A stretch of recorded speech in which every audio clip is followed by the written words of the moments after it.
बिस्मिल्लाहिर्रहमानिर्रहीम। अस्सलाम वालेकुम नाज़रीन, मैं हूं आपका मेज़बान वसी शाह और आप देख रहे हैं सियासी थिएटर। जी माहम बीबी, आज नाज़रीन के लिए क्या है इब्तिदा में? शाह जी, अब बारी है हमारे सेगमेंट शेर याद की, और इसमें हम अमूमन दो शेर डिस्कस करते हैं। एक शेर ऐसा होता है जिसमें कोई ना कोई ऐसा मुश्किल लफ्ज़ होता है जिसका मफहूम आमतौर पर लोगों की समझ में नहीं आता। जी हाँ, और सिर्फ अगर उस एक लफ्ज़ के माने बाजों का समझ में आ जाए तो पूरा शेर जो है वो हम पे खुल जाता है। बिल्कुल शाह जी, आम आवाम ਨੂੰ ਤੇ ਸ਼ੇਰ ਸਮਝ ਆ ਹੀ ਜਾਂਦਾ ਹੈ। ਮੈਂ ਅਕਸਰ ਵੇਖਿਆ ਸ਼ਾਇਰਾਂ ਦੀਆਂ ਬੀਵੀਆਂ ਨੂੰ ਸ਼ੇਰ ਸਮਝ ਨਹੀਂ ਆਉਂਦਾ। ਉਹ ਕਹਿੰਦੀਆਂ ਨੇ ਪਤਾ ਨਹੀਂ ਹੈ ਕੀ ਬਲਲੀਆਂ ਜੀਆਂ ਮਾਰਦਾ ਰਹਿੰਦਾ। तुख्मे फराज मस्कने आजुर्दा हाल हूँ ये कहाँ से निकाला रुखसाना आपने? तुख्मे फराजे मस्कने आजुर्दा हाल हूँ। ਇਹਦੇ ਨਾਲ ਲਸੂੜੇ ਦਾ ਅਚਾਰ ਹੋਵੇ ਤੇ ਰੋਟੀ ਦਾ ਬਹੁਤਾ ਮਜ਼ਾ ਆਏਗਾ। ਤੁਖਮੇ ਫਰਾਜ਼ੇ ਮਸਕਨੇ ਆਜ਼ੁਰਦਾ ਹਾਲ ਹੂੰ। ਇਸ ਨੂੰ ਤਿੰਨ ਟਾਈਮ ਖਾਓ, ਬੜਾ ਫਰਕ ਪੈਂਦਾ ਹੈ।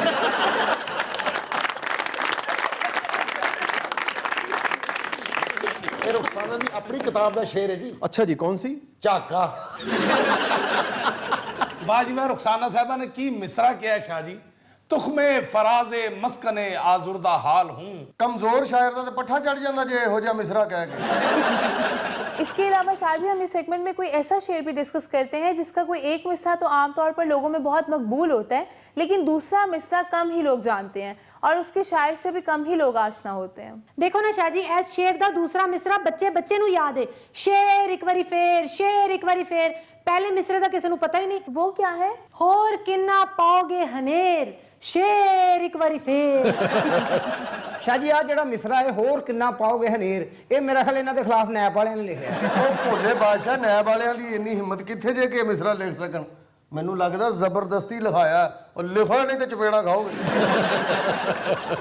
अच्छा जी, शेर की तरफ बढ़ते हैं। शाह जी, पहले एक मेरा शेर है, ਉਹਦੇ ਜ਼ਰਾ ਮੈਨੂੰ ਮੈਂ ਨਹੀਂ ਦੱਸ ਦਿਓ। मैं बिल्कुल बता दूंगा, लेकिन सीरियस होना चाहिए। ਆ ਲਓ ਜੀ, ਹੁਣ ਤੁਹਾਨੂੰ ਸ਼ੇਰ ਸੁਣਾਉਣ ਤੋਂ ਪਹਿਲੇ ਆਪਣੇ ਆਪ ਨੂੰ ਕੈਂਸਰ ਕਰਾ ਲਾਂ ਜਾਂ ਸਿਰ 'ਚ ਖੇਪ ਪਾ ਕੇ ਜੰਗ ਨਾਲ ਨਿਕਲ ਜਾ। ਜੇ ਇਸ ਤੋਂ ਵੀ ਸੀਰੀਅਸ ਸ਼ੇਰ ਸੁਣਾਉਣਾ ਚਾਹੁੰਦੇ ਹੋ ਤੇ ਆਪਣੀ ਬੀਵੀ ਕੋਲੋਂ ਛਿੱਤਰ ਖਾਓ। ਯਕੀਨ ਕਰੋ, ਐਸੀ ਆਮਦ ਹੋਏਗੀ ਤੁਸੀਂ ਵਸੀ ਸ਼ਾਹ ਸਾਹਿਬ ਨੂੰ ਵੀ ਪਿੱਛੇ ਛੱਡ ਜਾਓਗੇ। ਤੇਰੀ ਭਰਜਾਈ ਦੀ ਜੁੱਤੀ 'ਚ ਬਰਕਤ ਨਹੀਂ ਹੈ।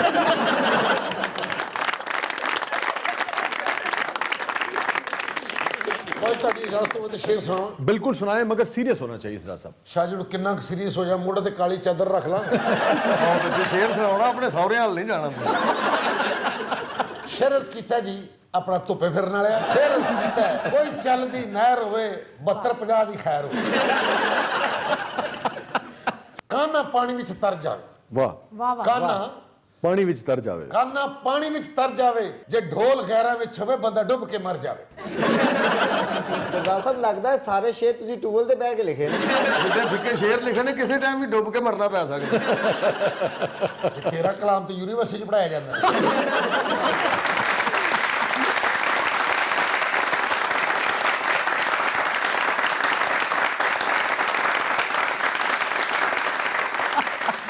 अच्छा जी, आज जो हमने शेर मुंतखब किया है, एक ही शेर है और इसी को समझने की भी कोशिश करेंगे और इससे जो तारीख वाबस्ता है वो भी हम डिस्कस करेंगे। जो आम आदमी है उसमें भी ये मिसरा मशहूर है और अक्सर बोला जाता है, मगर जो हमारे पढ़े लिखे हल्के हैं, पढ़े लिखे से मेरी मुराद ये है ख़ासतौर पे वो हल्के जो लिखने पढ़ने से मंसूब हैं, जो कॉलम्स लिखते हैं या जो अदीब हजरात हैं या जो शोरा हजरात हैं या जो दीगर जो किताब से वाबस्ता लोग हैं, वो ख़ास तौर पे इस मिसरे का बहुत ही इस्तेमाल करते हैं, कसरत से इस्तेमाल करते हैं। बहुत ही आला पाए का मिसरा है, हो सकता है आप लोगों में से भी किसी ने सुन रखा हो, मगर वो बात कहाँ? मौलवी मदन की सी। जी वाह वाह वाह, रुखसाना तो मौलवी मदन भी जानना। अच्छा, आज हम इस रात से भी पर्दा उठाएंगे कि ये मौलवी मदन साहब जो थे ये कौन थे और ये मिसरे जो है इसकी हकीकत क्या है, इसके पीछे तारीख क्या है, मगर वो बात कहाँ? मौलवी मदन की सी। जी अच्छा, दिलचस्प बात यह है कि हमारे जो पढ़े लिखे हल्के हैं, मैं भी जब रिसर्च नहीं की थी तो मुझे भी सच्ची बात यह है कि इसका पहला मिसरा जो है उससे आगाही नहीं थी और हमने भी हमेशा यही सुना था और इसी को कोट करते थे, मगर वो बात कहाँ? मौलवी मदन की सी। और इसका इस्तेमाल अमूमन ऐसे मौके पे होता है जब हम किसी शख्स की किसी भी शोबे में बहुत ही तारीफ करें, तो हम कहते हैं कि भाई फलाना शख्स बहुत अच्छा है, बहुत ही आला है, बहुत बेहतरीन है, मगर वो बात कहाँ मौलवी मदन की सी। हाँ, इस वक्त जिस भी शख्स की जिस भी शोबे के हवाले से तारीफ हो रही है वो यकीनन डिजर्व तो करता है, मगर जो बात मौलवी मदन में थी या इसी शोबे के किसी दूसरे शख्स में थी वो बात इसमें नहीं है कि हाँ भाई ये शख्स बहुत अच्छा है, मगर वो बात कहाँ मौलवी मदन की सी। शाह जी जिस तरह लोग गल्लां करते हैं कि नवाज शरीफ ने की करप्शन करनी है जो शौकत अजीज कर गया। अच्छा देखिए, अब ये तो आदमी आदमी में फ़र्क है ना कि वो अपना मुकाबला किस चीज़ में करना चाहता है, किस चीज़ में उसने एक्सेल किया है। अगर आपने इल्म में मुकाबला किया है तो फिर आपका मुकाबला इल्म वालों से होगा, और अगर आपने किसी ने अगर करप्शन की है तो फिर लाज़िम बात है कि उसका मुकाबला जो है वो अपने करप्शन के मौलवी मदन से ही होगा ना उसका। शाह जी इसके शायर कौन है? जी मैं उसी तरफ आ रहा था। देखिए एक यानी कि अगेन खुद मैं सच्ची बात है यही समझता था कि भाई ये अकबर इलाहाबादी साहब का शेर है, और सब जानते हैं कि अकबर इलाहाबादी साहब एक खास मजहबी रुझान रखते थे। अब चूंकि मौलवी साहब का भी जिक्र आया है और अगर पहला मिसरा भी आपके इल्म में हो तो आपको यकीन हो जाता है कि ये रंग जो है ये अकबर इलाहाबादी का ही है। पहला मिसरा है कि अगरचे शेख ने दाढ़ी बढ़ाई सन की सी, अगरचे शेख ने दाढ़ी बढ़ाई सन की सी, मगर वो बात कहाँ मौलवी मदन की सी। वाह। अच्छा यहाँ पे भी एक चीज़ बड़ी इंपॉर्टेंट है जो शेयर करना ज़रूरी है कि ये मिसरा भी गलत है, गलतुल आम जिसे आप कह लीजिए कि अगरचे शेख ने दाढ़ी बढ़ाई सन की सी। असल और दुरुस्त मिसरा यूं है, हजार शेख ने दाढ़ी बढ़ाई सन की सी, हजार शेख ने दाढ़ी बढ़ाई सन की सी, मगर वो बात कहाँ मौलवी मदन की सी। शाह जी ऑफशोर कंपनियां तो पूरी दुनिया ने बनाई हैं, जी जी सैकड़ों लोगों ने बनाई। लेकिन जो नवाज शरीफ साहब ने ऑफशोर कंपनी बनाई है ਉਹਦੇ ਤੇ ਇਹੀ ਬਣਦਾ ਜੇ मगर वो बात कहाँ मौलवी मदन की सी।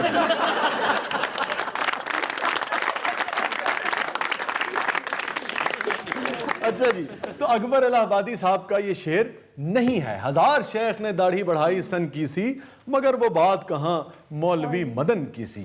और सन जो है सन की सी, ये आप जानते हैं कि सन जो पटसन जैसे थी, पटसन भी यहाँ पे मुराद हो सकती है और सन भी मुराद हो सकती है। ये बुनियादी तौर पर एक ऐसा पौधा है जिसकी छाल से रस्सियाँ बनती हैं, तो तंज भी है। शेख आप जानते हैं कि जब उर्दू शायरी में इस्तेमाल होता है तो मुनाफिक के तौर पे इस्तेमाल होता है। जो शख्स मुनाफिक हो तो हम कहते हैं कि शेख जी, हजार शेख ने, मुनाफिक ने, हजार शेख ने दाढ़ी बढ़ाई सन की सी, मगर एक ऐसी दाढ़ी जो आप समझे कि जाली है। हजार शेख ने दाढ़ी बढ़ाई सन की सी, मगर वो बात कहाँ मौलवी मदन की सी, कि जो ओरिजिनल आदमी है उसके जैसी तो कोई बात हो ही नहीं सकती है। महम गल बड़ी अहम, तू 20 पापड़ा वाला सूट पा के आ गई तो शाह जी पूछो ने शायर कौन ने। शाह जी वैसे अगर ये शेर अकबर इलाहाबादी का नहीं है तो फिर ये किनका है? जी मैं उसी तरफ आ रहा हूँ। देखिए 1940 में जो अकबर इलाहाबादी साहब की कुल्लियात छपी थी उसमें ये शेर नहीं था। फिर 1969 में यानी 1969 में निगार का पाकिस्तान का अकबर इलाहाबादी नंबर 1 शाया हुआ था, सालनामा शाया हुआ था, उसमें भी ये शेर अकबर इलाहाबादी साहब से कहीं मंसूब नहीं किया गया। शाह जी दस दो शायर का ना कि ਤੁਹਾਡੇ ਪਿੱਛੇ ਏਜੰਸੀਆਂ ਲਾਈ ਹੈ। वो तो अल्ताफ बाजवा साहब का भी कहेंगे तो तस्लीम करना पड़ेगा। शाह जी तो फिर बता दीजिए कि ये किसका शेर है आखिर? अच्छा देखिए, ये जो शेर है कि हजार शेख ने दाढ़ी बढ़ाई सन की सी, मगर वो बात कहाँ मौलवी मदन की सी, ये इंशाउल्लाह खान इंशा साहब का शेर है। और मोहम्मद शमसुल हक साहब की जो मुहक्किक हैं उनकी भी यही तहकीक यही कहती है, दीगर मुहक्किकीन हैं उनकी भी रिसर्च यही कहती है, हम भी इसी नतीजे पर पहुँचे हैं कि यह इंशाउल्लाह खान इंशा साहब का शेर है। और क्यों इस नतीजे पर पहुँचे हैं? इसलिए कि आप जानते हैं कि उस वक्त जो शोरा हजरात होते थे ये मुख्तलिफ दरबारों से मुंसलिक होते थे, नवाबों के, राजों महाराजों के। तो नवाब सादत अली खान जो थे, नवाब सादत अली खान के दरबार से मंसूब थे, मुताल्लिक थे इंशाउल्लाह खान इंशा। मौलवी मदन साहब जो थे वो नवाब सादत अली खान साहब के अतालिक थे, और इंशाउल्लाह इंशा जो थे वो नवाब सादत अली खान साहब के दरबार से मुताल्लिक थे। तो लाजिम बात है कि जिस दरबार से वो मुताल्लिक थे उनके उस्ताद का बड़ा जिक्र रहता होगा वहाँ, तो उन्होंने नवाब साहब के उस्ताद की शान में ये मिसरा कहा होगा कि मगर वो बात कहाँ मौलवी मदन की सी। ਉਹ ਕੱਲ ਜੋ ਤੂੰ ਲੁਕਾ ਰਿਹਾ ਸੈਂ ਉਹ ਚੀਜ਼ ਕੀ ਸੀ?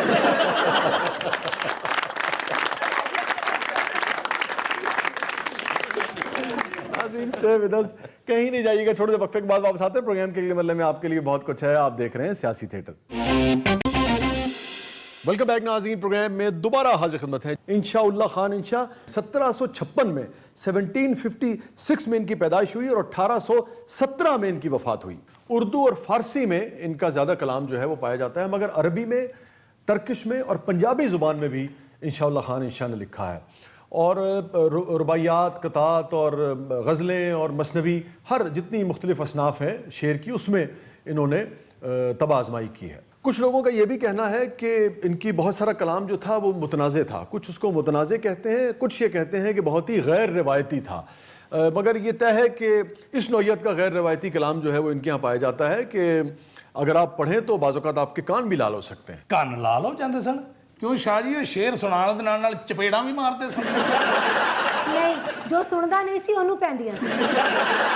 ਲਓ ਜੀ, ਚਪੇੜਾਂ ਵਾਲੀ ਕਬੱਡੀ ਤੇ ਸੁਣੀ ਸੀ, ਚਪੇੜਾਂ ਵਾਲੀ ਸ਼ਾਇਰੀ ਵੀ ਸੁਣ ਲਈ ਜੇ।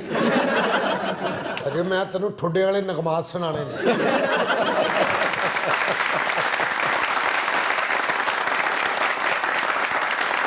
अच्छा देखिए, उर्दू अदब में बड़ी ओपननेस थी, आप हर मौजू पर इजहार ख्याल कर सकते थे। मोमिन के यहाँ, गालिब के यहाँ खुद, इंशा के यहाँ, सौदा के यहाँ, फिर चुगताई आती हैं, फिर मंटो साहब हैं, ये जितने बड़े बड़े अदीब हैं, ये जिस मौजू पर चाहते थे, जिस तरह से चाहते थे, उस तरह से इजहार ख्याल करते थे। ਤੱਤੀ ਸ਼ਾਇਰੀ।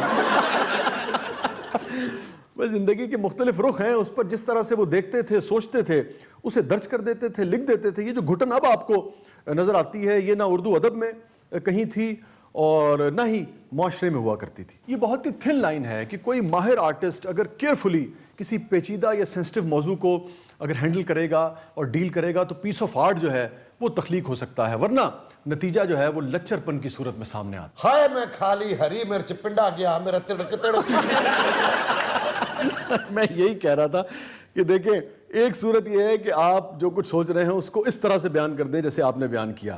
और एक शेर आप देखें परवीन का, कैसा मौजू है लेकिन कैसी कैसी नफासत के साथ आपने देखें कि बयान किया है कि अशश कर उठता है आदमी, तेरा पहलू तेरे दिल की तरह आबाद रहे, तेरा पहलू तेरे दिल की तरह आबाद रहे, तुझ पे गुजरे न कयामत शबे तन्हाई की। और आप देखिए कैसी नफासत से, कैसे ग्रेस के साथ वस्ल की दुआ दी जा रही है इस शेर में, तुझ पे गुजरे न कयामत शबे तन्हाई की। फराज साहब का एक शेर देखिए, सुना है उसके शबिस्तान से मुत्तसिल है बहिश्त, मकी उधर के भी जलवे इधर के देखते हैं, किसे मजाल के बेपैरहन उसे देखे, कभी कभी दरो दीवार घर के देखते हैं। ਵਾਹ। ਸ਼ਾਹ ਜੀ ਇਹੀ ਗੱਲ ਜੀ ਅਸੀਂ ਆਮ ਲਫ਼ਜ਼ਾਂ 'ਚ ਬਿਆਨ ਕੀਤੀ ਹੋਵੇ ਤਾਂ ਸਾਡੇ ਤੇ ਪਰਚਾ ਹੋ ਜਾਵੇ। सिर्फ पर्चा नहीं हो, बड़ी मार भी पड़े। ਉਹ ਇਹ ਸ਼ੇਰ ਤੇ ਪਿਓ ਦੇ ਸਾਹਮਣੇ ਸੁਣਾ ਦੇ ਤਾਂ ਪਿਓ ਕਹਿ ਦਿੰਦਾ ਇਹ ਮੁੰਡੇ ਦਾ ਵਿਆਹ ਕਰੋ, ਇਹਦੀ ਤਬੀਅਤ ਅਹਿਮਦ ਫਰਾਜ਼ ਵਰਗੀ ਹੁੰਦੀ ਜਾ ਰਹੀ ਹੈ। अच्छा, आप किस किस को मुर्दे इल्ज़ाम ठहराएंगे? मीर का शेर का आपको सुनाता हूँ, मगर आप फिर अब वही देखें बात कि जो हुस्न बयान है, जो अंदर की खूबसूरती है, अब कह कौन रहा है? मीर कह रहा है जिसकी राय इश्क के बारे में क्या है, महबूब के बारे में क्या है, दूर बैठा गुबार मीर उनसे, दूर बैठा गुबार मीर उनसे, यानी कि मीर का जो गुबार है वो भी महबूब से दूर है, इश्क बिन ये अदब नहीं आता। जब आपकी ये सोचो तो फिर कोई भी मौजू जो है वो अपने वकार के साथ, पाकीज़गी के साथ बयान होता है, एक लताफत जो है वो एक्सप्रेशन में नजर आती है। सरापा पे जिस जा नजर कीजिए, सरापा पे जिस जा नजर कीजिए, वहीं उम्र सारी बसर कीजिए। अब आप जरा चंद लम्हे को तसव्वुर करें कि ये महबूब जो है, ये जो लैला है, ये लैलाए वतन है। अब जरा तसव्वुर करें कि आप अपने वतन के बारे में ये कह रहे हैं, सरापा पे जिस जा नजर कीजिए, वहीं उम्र सारी बसर कीजिए। अच्छा, बात हो रही थी इंशाउल्लाह खां इंशा साहब के हवाले से। इनका एक और जो कारनामा है, बल्कि एहसान है उर्दू ज़ुबान पे, उर्दू अदब पे, वो है इनकी किताब दरियाए लताफत। उर्दू ग्रामर पर जो पहली किताब लिखी गई थी उसके भी खालिक इंशाउल्लाह खां इंशा साहब है। ਸ਼ਾਹ ਜੀ ਉਸ ਦੌਰ ਦੇ ਵਿੱਚ ਸਿੱਧੇ ਸਾਦੇ ਦਰਵੇਸ਼ ਸ਼ਾਇਰ ਹੁੰਦੇ ਸਨ, ਦਰਬਾਰ 'ਚ ਬਹਿੰਦੇ ਸਨ। ਅੱਜ ਕੱਲ ਦੇ ਮਾਡਰਨ ਸ਼ਾਇਰ ਨੇ ਆ ਸਿਆਸੀ ਥੀਏਟਰ 'ਚ ਬਹਿੰਦੇ। जो दरबार आप समझ रहे हैं ये वो दरबार नहीं थे, ये नवाबीन के और बादशाहों के दरबार हुआ करते थे, राजों महाराजों के दरबार हुआ करते थे, जहां से वज़ाइफ मिला करते थे मेरे भाई। ਇਹ ਵੀ ਨਵਾਬਾਂ ਦਾ ਦਰਬਾਰ ਹੈ, ਇੱਥੋਂ ਇੰਨੇ ਪੈਸੇ ਲੈ ਕੇ ਜਾਂਦੇ।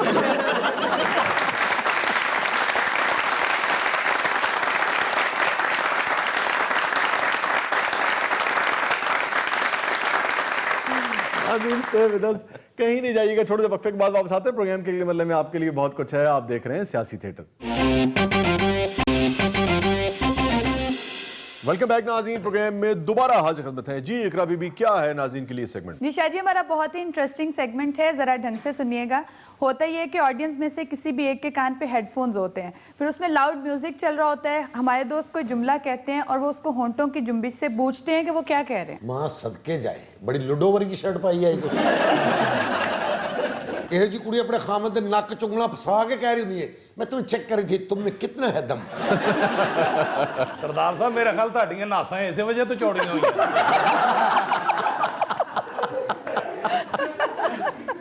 ਇਹੋ ਜੀ ਕੁੜੀ ਨੇ ਜ਼ਰੂਰ ਆਪਣੀ ਸੱਸ ਦੀ ਗੋਤ ਨੂੰ ਪਟਾਕਾ ਲਾ ਕੇ ਚਲਾਇਆ ਹੁੰਦਾ। ताहिर साहब जरा ढंग से सुनिएगा। शेख रशीद भी तलवार के नीचे। मेरा नाम क्या है?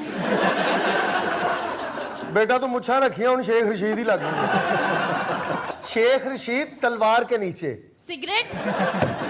सगार सगार सिंगार? हाँ नेड़े पहुंच गई।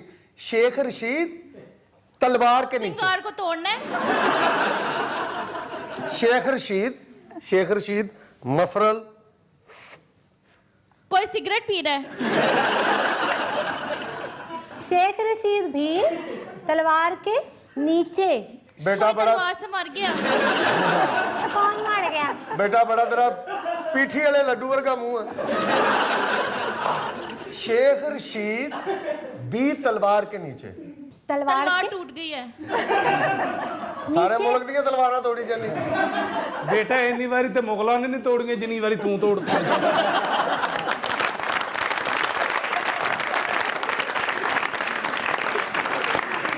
उन साहब को दे दीजिए मुझे ऊपर से है लेफ्ट में। ਸ਼ਾਹ ਜੀ ਇਸ ਤਰ੍ਹਾਂ ਦਾ ਮੁੰਡਾ ਮਹੱਲੇ 'ਚ ਮਸ਼ਹੂਰ ਹੁੰਦਾ ਵੀ ਇਹ ਉਹ ਮੁੰਡਾ ਜਿਹੜੀਆਂ 8 ਮੰਗਣੀਆਂ ਟੁੱਟੀਆਂ। ਇੱਕ ਦੋ ਵਾਰੀ ਲੱਤਾਂ ਬਾਹਾਂ ਵੀ ਟੁੱਟੀਆਂ ਹੁੰਦੀਆਂ। ਇਹੋ ਜਿਹਾ ਮੁੰਡਾ ਕੁਵੈਤ ਜਾ ਕੇ ਨਾ ਫਿਰ ਘਰ ਫੋਨ ਕਰ ਰਿਹਾ ਹੁੰਦਾ ਆ ਪੈਸੇ ਭਜਵਾ ਦਿਓ ਮੈਂ ਇੱਥੇ ਵੀ ਵਿਹਲਾ ਹੀ ਹਾਂ। जी ताहिर साहब जरा ढंग से सुनिएगा। मेरा फेवरेट वड़ा वाला परांठा। मेरा फेवरेट वड़ा वाला परांठा। जेल में चक्की पीस।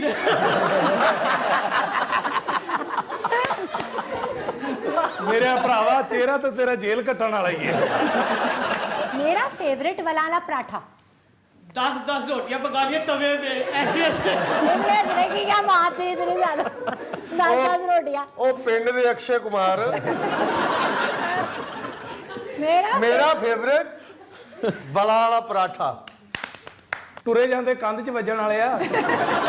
ਮੇਰਾ ਫੇਵਰਟ ਵੜਾ ਵਾਲਾ ਪਰਾਠਾ। डोरी में कुछ पीस लियो। रोटियां पका। मेरा फेवरेट वाला पराठा। मेरा फेवरेट मेरा अप्पे कमाओ अप्पे खाओ। आपे कमाओ आपे खाओ आपे कमाओ आपे खाओ। ਤੁਸੀਂ ਬਾਹਰ ਤੰਦੂਰ ਵਾਲੇ ਕੋਲ ਜਾਓ। मेरा फेवरेट वाला पराठा। मेरा फेवरेट वाला पराठा। ਪਰਾਠਾ ਯਾਰ ਰੋਟੀ ਮੇਰੇ ਹਾਲ 6 ਮਹੀਨੇ ਤੋਂ ਲੱਭੀ ਨਹੀਂ ਹੋਣੀ ਤੇ। मेरा फेवरेट मेरा 10 पराठे बनाने हैं मेरे लिए। एक तो बनना नहीं है 10 कहाँ से बनाओगे? मेरा फेवरेट वाला पराठा। अच्छा मेरा दिल कह रहा है रोटी पकाने का।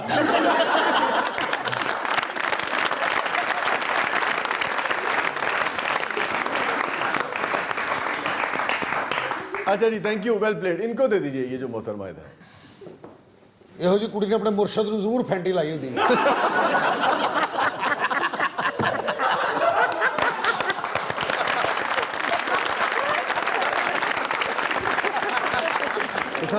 जरा ढंग से सुनिएगा।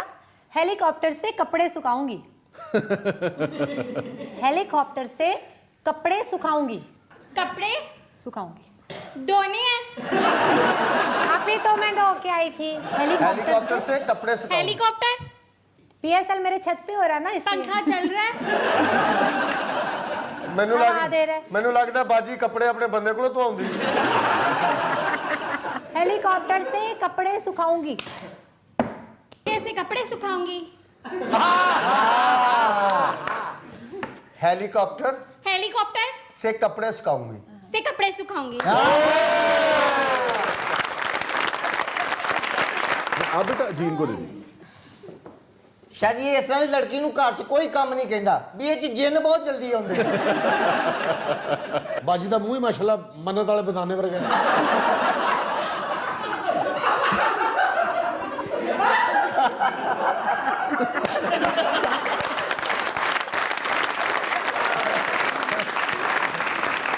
ताहिर साहब जरा ढंग से सुनिएगा।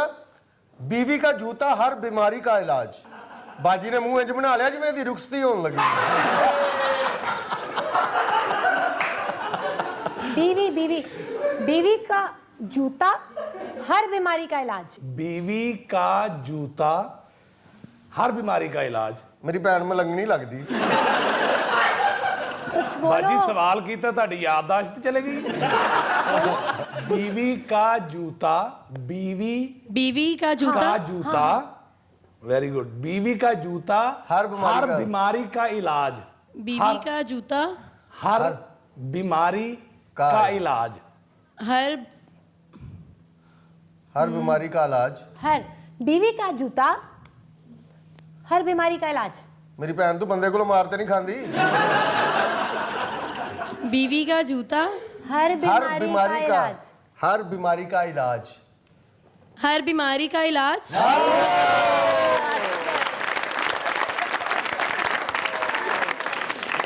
इनको दे दीजिए ये जो ब्लू लिबास में। शाह जी इस तरह की लड़की फ्रिज का ऊपर वाला दरवाजा खोल के कहनी होती मैं मरी आ गई। फ्रिज ਦੇ ਵਿੱਚ ਵੜ ਕੇ ਮਾਂ ਪਿਓ ਨੂੰ ਆਵਾਜ਼ਾਂ ਦੇਣ ਨਹੀਂ ਹੁੰਦੀ ਮੈਨੂੰ ਕੱਢ ਲਓ ਮੈਂ ਕੌਲੇ 'ਚ ਜੰਮ ਗਈ ਜੇ। ਔਰ ਮਾਂ ਪਿਓ ਕੌਲਾ ਫੜ ਕੇ ਕਹਿਣ ਤੇ ਹੁੰਦਾ ਤੁਹਾਨੂੰ ਪਹਿਲੇ ਹੀ ਕਿਹਾ ਸਾਫ਼ ਰੱਖਿਆ ਕਰੋ ਛਿਪਕਲੀ ਵਿੱਚ ਕਿਵੇਂ ਚਲੀ ਗਈ। जी ताहिर साहब, जरा ढंग से सुनिएगा। मैं अपनी सास को टाई गिफ्ट करूंगा। ਤੇਰੀ ਸੱਸ ਦਫ਼ਤਰ ਜਾਂਦੀ ਹੈ। मैं अपनी सास को टाई गिफ्ट करूंगा। मैं अपनी सास को मैं अपनी सास को टाई टाई गिफ्ट गिफ्ट करूंगा। मैं आपकी हूँ कौन? मैं अपनी सास को टाई गिफ्ट करूंगा। मैं आपकी सास हूँ। इतनी प्यारी सास। ਪੁੱਤਰ एडी छोटी उम्र दी सस। मैं अपनी सास को टाई टाई गिफ्ट करूंगा। गिफ्ट गिफ्ट गिफ्ट दी समझ लगी तन्नू। मैं अपनी सास को टाई गिफ्ट करूंगा। मैं आपकी चिड़ी हूं।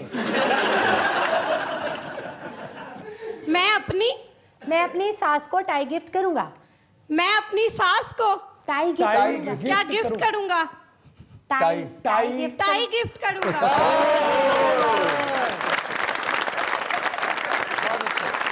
ये जो बीच में दोस्त हैं 1 2 3 ਇਹੋ ਜਿਹਾ ਮੁੰਡਾ ਖਲੋਤੀ ਵੈਗਨ 'ਚ ਵੱਜ ਜਾਂਦਾ ਹੁੰਦਾ ਹੈ। ਯਾਰ ਮੁਝੇ ਪਤਾ ਹੀ ਨਹੀਂ ਚਲਾ आई कांट बिलीव कि मैं कैसे लग गया यार। जरा ढंग से सुनिएगा। इजहारे मोहब्बत बुर्ज खलीफा पर होगा। इजहारे मोहब्बत दिल इजहारे मोहब्बत बुर्ज खलीफा पर होगा। इजहारे मोहब्बत यस।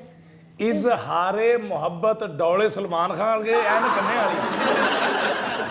साथ मोहब्बत साथ मोहब्बत किसी के साथ।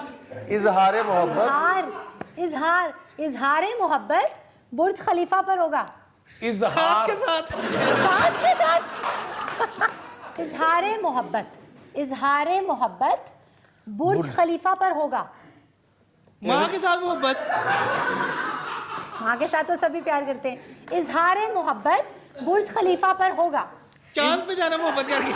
चांद पे जाके इजहार ਜਿਵੇਂ ਦਾ ਤੇਰਾ ਮੂੰਹ ਤੂੰ ਸ਼ਦਰੇ ਨਹੀਂ ਜਾ ਸਕਦਾ ਚਾਹ ਤੇ। देखो इजहारे मोहब्बत सारी मोहब्बत। आधी मोहब्बत। ਇਹੋ ਜਿਹੇ ਭਲਵਾਨ ਨੂੰ ਕੋਈ ਲੜਨ ਲਈ ਭਲਵਾਨ ਨਾ ਲੱਭੇ ਤੇ ਆਪਣੇ ਸਕੇ ਭਰਾ ਨੂੰ ਘਰ 'ਚ ਹੀ ਢਾ ਲੈਂਦਾ। ਉਹ ਯਾਰ ਇਜ਼ਹਾਰੇ ਮੁਹੱਬਤ साथ मोहब्बत। ਇਹੋ ਜਿਹੇ ਬੰਦੇ ਨੂੰ ਮੁਹੱਬਤ ਹੋ ਜਾਏ ਤੇ ਆਪਣੀ ਛੱਤ ਪੁੱਟਣ ਲੱਗ ਪੈਂਦੇ ਨੇ। इजहारे मोहब्बत बुर्ज खलीफा पर होगा। साथ निभाऊंगा। दांत अंदर करोगे तो साथ निभाओगे। इजहारे मोहब्बत बुर्ज खलीफा पर होगा। ਇਹੋ ਜਿਹੇ ਬੰਦੇ ਨੇ ਖੋਤੇ ਦਾ ਗੋਸ਼ਤ ਬੜਾ सारी ਖਾਦਾ ਹੁੰਦਾ। मोहब्बत।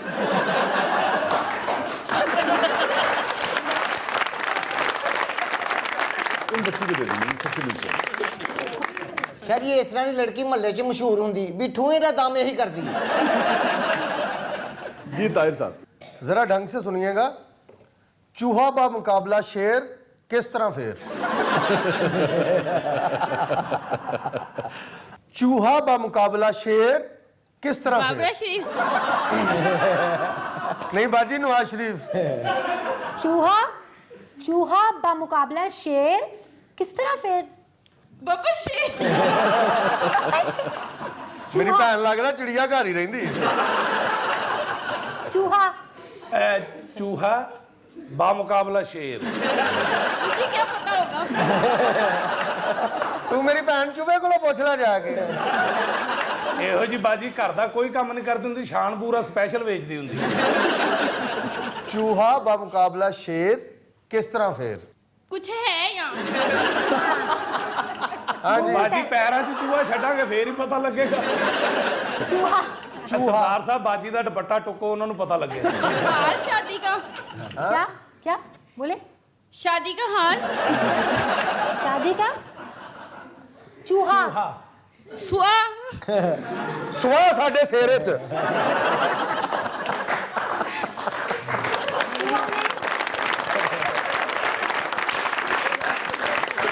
ये जो बीच में दोस्त हैं ਇਹੋ ਜਿਹਾ ਮੁੰਡਾ ਆਪਣੇ ਨਿਕਾਹ ਤੋਂ ਪਹਿਲੇ ਕਹਿ ਰਿਹਾ ਹੁੰਦਾ, ਪਹਿਲੇ ਮੇਰਾ ਡਾਂਸ ਦੇਖੋ ਫਿਰ ਕਬੂਲ ਕਬੂਲ कहूंगा। रुखसाना बीबी, जरा ढंग से सुनिएगा। नियाग्रा फॉल से मछली पकड़ के लाऊंगा। क्या लेके आऊंगा? ਇਹਨੂੰ ਕਿਸੇ ਨੇ ਛੱਪੜ 'ਚ ਨਹੀਂ ਵੜਨ ਦੇਣਾ। बिजली ये बिजली है, ये बिजली ऐसे होती है।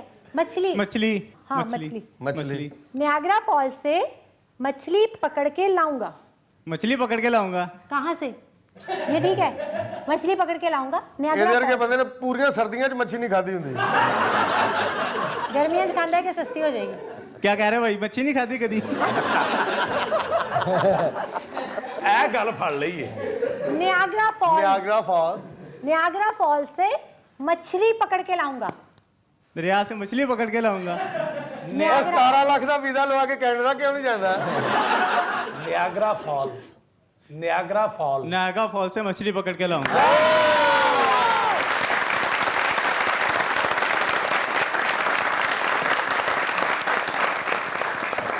Thank you so much, well played. नाज़रीन गिरामी, कहीं नहीं जाइएगा, छोटे से वक्फे के बाद वापस आते हैं। प्रोग्राम के अगले बदले में आपके लिए बहुत कुछ है। आप देख रहे हैं सियासी थिएटर। वेलकम बैक नाज़रीन, प्रोग्राम में दोबारा हाजिर खिदमत हैं और आज फिर हमें ज्वाइन किया है यासिर अब्बास मलंगी साहब ने। Welcome to the show. Thank you so much. जुदर ਵਾਹ ਜੀ ਵਾਹ, ਮਲੰਗੀ ਸਾਹਿਬ ਨੇ ਤਾਂ ਜੈਕਟ ਵਿੱਚ ਚਨੋੜ ਤੇ ਫਰਨੀਚਰ ਵਰਗੀ ਪਾਈ ਹੈ। ਹਾਂ ਵਾਕਈ ਮਲੰਗੀ ਭਾਈ ਪਿੰਡਾ ਜਿਲਤ ਕਰਾ ਲਿਆ ਘਰ ਚ ਸ਼ਾਹ ਜੀ ਜਿਹੜੀ ਦੀਵਾਰ ਚ ਸਲਾਬ ਹੋਵੇ ਨਾ ਉਹਨੂੰ ਇਹੋ ਜਿਹਾ ਪੇਪਰ ਲਾਉਂਦੇ ਨੇ। ਦੇਖੋ ਸ਼ਾਹ ਜੀ ਮਲੰਗੀ ਸਾਹਿਬ ਵੀ ਸ਼ੇਰ ਲਿਖਦੇ ਨੇ, ਹਾਲਾਂਕਿ ਇਸ ਤਰ੍ਹਾਂ ਦੇ ਬੰਦੇ ਵਿਆਹ ਤੇ ਸਿਰਫ ਦੇਗਾਂ ਦਾ ਮਸਾਲਾ ਲਿਖਦੇ ਨੇ ਔਰ ਮਸਾਲਾ ਵੀ ਵਜ਼ਨ ਚ ਲਿਖਦੇ ਨੇ। ਚਿੱਟਾ ਜ਼ੀਰਾ ਕਾਲਾ ਜ਼ੀਰਾ, ਚਿੱਟਾ ਜ਼ੀਰਾ ਕਾਲਾ ਜ਼ੀਰਾ, ਲਾਇਆ ਵੀਰਾ ਲਾਇਆ ਵੀਰਾ, ਕਾਲੀਆਂ ਮਿਰਚਾਂ ਲੈਂਦਾ ਆਵੀਂ, ਦੁੱਖ ਤਕਲੀਫਾਂ ਸਹਿੰਦਾ ਆਵੀਂ, ਰੁਕ ਨਾ ਜਾਵੇ ਵਿਆਹ ਹੁਣ ਮੇਰਾ, ਕੀ ਘਟ ਜਾਂਦਾ ਵੀਰਾ ਤੇਰਾ।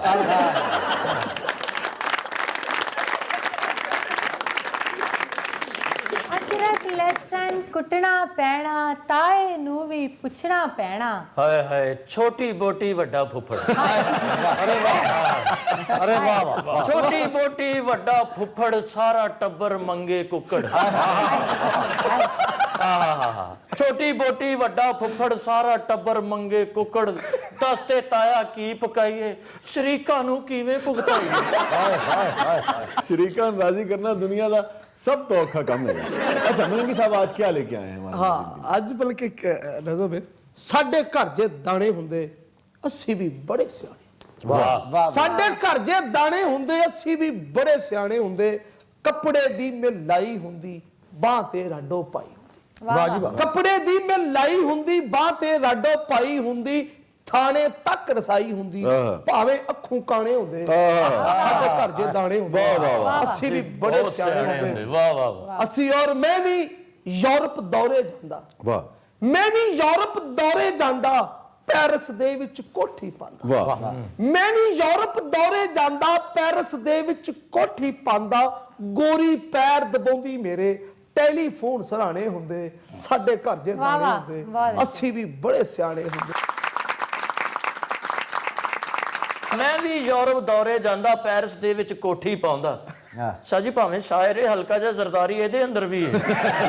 ਔਰ ਇਹ ਕੰਡੀਸ਼ਨ ਗੱਡੀ ਹੁੰਦੀ ਵਾਹ 에ਅਰ ਕੰਡੀਸ਼ਨ ਗੱਡੀ 에ਅਰ ਕੰਡੀਸ਼ਨ ਗੱਡੀ ਹੁੰਦੀ ਮੋਟਰ ਵੇ ਤੇ ਛੱਡੀ ਹੁੰਦੀ ਵਾਹ ਮੋਟਰਵੇ ਤੇ ਛੱਡੀ ਹੁੰਦੀ 에ਅਰ ਕੰਡੀਸ਼ਨ ਗੱਡੀ ਹੁੰਦੀ ਮੋਟਰ ਵੇ ਤੇ ਛੱਡੀ ਹੁੰਦੀ ਜੇਬਾਂ ਦੇ ਵਿੱਚ ਵੱਡੀ ਹੁੰਦੀ ਮੁੱਠੀ ਦੇ ਵਿੱਚ ਥਾਣੇ ਹੁੰਦੇ ਸਾਡੇ ਘਰ ਜੇ ਦਾਣੇ ਹੁੰਦੇ ਅਸੀਂ ਵੀ ਬੜੇ ਸਿਆਣੇ ਹੁੰਦੇ ਔਰ ਟੀਵੀ ਤੇ ਵੀ ਆਉਂਦਾ ਜਾਂਦਾ ਟੀਵੀ ਤੇ ਵੀ ਆਉਂਦਾ ਜਾਂਦਾ ਹੋਟਲਾਂ ਦੇ ਵਿੱਚ ਖਾਣੇ ਖਾਂਦਾ ਟੀਵੀ ਤੇ ਵੀ ਆਉਂਦਾ ਜਾਂਦਾ ਹੋਟਲਾਂ ਦੇ ਵਿੱਚ ਖਾਣੇ ਖਾਂਦਾ ਅਫਸਰ ਰੋਜ਼ ਸਲਾਮਾਂ ਕਰਦੇ ਮੌਸਮ ਖੂਬ ਸੁਹਾਣੇ ਹੁੰਦੇ ਸਾਡੇ ਘਰ ਜੇ ਦਾਣੇ ਹੁੰਦੇ ਔਰ ਨਾਲ ਮੇਰੇ ਕੰਨ ਟੁੱਟੇ ਹੁੰਦੇ ਵਾਹ ਵਾਹ ਵਾਹ ਵਾਹ ਨਾਲ ਮੇਰੇ ਕੰਨ ਟੁੱਟੇ ਹੁੰਦੇ ਮੋਢੇ ਮੋਜ਼ਰ ਸੁੱਟੇ ਹੁੰਦੇ ਨਾਲ ਮੇਰੇ ਕੰਨ ਟੁੱਟੇ ਹੁੰਦੇ ਮੋਢੇ ਮੋਜ਼ਰ ਸੁੱਟੇ ਹੁੰਦੇ ਦੇਗਾਂ ਦੇ ਵਿੱਚ ਕੁੱਕਰ ਨੱਚਦੇ ਉੱਤੋਂ ਫਿਲਮੀ ਗਾਣੇ ਹੁੰਦੇ ਸਾਡੇ ਘਰ ਜੇ ਦਾਣੇ ਹੁੰਦੇ ਅਸੀਂ ਵੀ ਬੜੇ ਸਿਆਣੇ ਹੁੰਦੇ ਉਹ ਗੱਡੀ ਵਾਲਾ ਸ਼ੇਰ ਕੀ ਸੀ ਬੜਾ ਸੋਹਣਾ ਸੀ 에ਅਰ ਕੰਡੀਸ਼ਨ ਗੱਡੀ ਹੁੰਦੀ ਮੋਟਰ ਵੇ ਤੇ ਛੱਡੀ ਹੁੰਦੀ ਵਾਹ ਵਾਹ ਗੋਂ ਭਾਵੇਂ ਵੱਜੀ ਹੁੰਦੀ ਛੱਡੋ ਯਾਰ ਇਹ ਦਾਣੇ ਦਾਣੇ ਕਿੰਨਾ ਚਿਰ ਤੂੰ ਬਹਿ ਕੇ ਖਾਣੇ ਵਾਹ ਵਾਹ ਛੱਡੇ ਯਾਰ ਇਹ ਦਾਣੇ ਦਾਣੇ ਕਿੰਨਾ ਚਿਰ ਤੂੰ ਬਹਿ ਕੇ ਖਾਣੇ ਇੱਕ ਦਿਨ ਸਾਵਾ ਰੁਕ ਜਾਣਾ ਹੈ ਇਹ ਸਾਰਾ ਕਿੱਸਾ ਮੁੱਕ ਜਾਣਾ वाह बहुत आला बहुत बहुत शुक्रिया यासिर अब्बास मलंगी साहब आपकी तशरीफ आवरी का। नाज़रीन गिरामी ये था आज का शो। 2 अशार पर प्रोग्राम का इख्तिताम करते हैं। मसले माना मेरी ज़ात में थे, मसले माना मेरी ज़ात में थे, हल मगर उसके तेरे हाथ में थे। मसले माना मेरी ज़ात में थे, हल मगर उसके तेरे हाथ में थे। तूने जुल्फें जो खोल दी तो खुले, तूने जुल्फें जो खोल दी तो खुले, भेद जितने भी कायनात में।